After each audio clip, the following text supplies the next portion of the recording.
বলো তুমি এই ক্র্যাকটা দেখাও, ক্র্যাকটা দেখাও, পিছনে যাও, ওই যে পিছনে যাও। বলো এই ক্র্যাকটা হওয়ার কারণ কি বলো।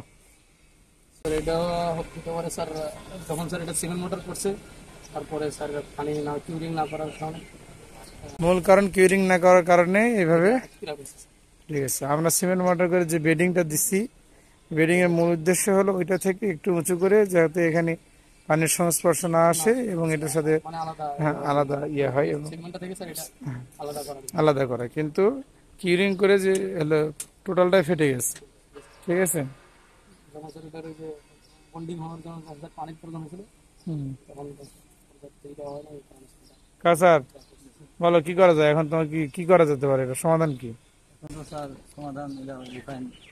রিপেয়ার করতে হবে না? রিপেয়ার না করে কি ইয়ে করা যাবে? না না রিফাইন স্যার এই চিপিং করে হালকা লাগবে, চিপিং করে স্যার হ্যাঁ বলো।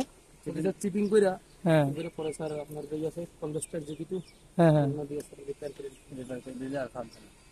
কনভেস্টর জিপি2 বা মাস্টার ইমাকো মাস্টারের মতো স্যার। আমরা যেটা ইউজ করতে পারি। তাহলে এই ধরনের ক্র্যাক সলিউশন করার উপায় কি?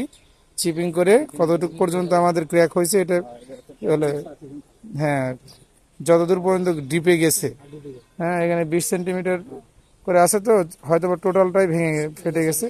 তাহলে এখানে কেটে নিতে হবে, হ্যাঁ এটা সরায় কেটে নিয়ে আমরা জিপি2 দিয়ে রিপেয়ার করে আবার রিপিট অথবা মাস্টার রিমার করে দিয়ে আমাদের এগুলো রিপেয়ার ম্যাটেরিয়ালস, সেই ম্যাটেরিয়ালস ইউজ করে আমরা এটা কি করবো, কাজ করবো। তাহলে এখন আমাদের চ্যানেলে রড ব্যান্ডিং থাকবে না বন্ধ করে দিতে হবে? বন্ধ করে দিতে হবে, গুড। ঠিক আছে, আমরা তাই করবো।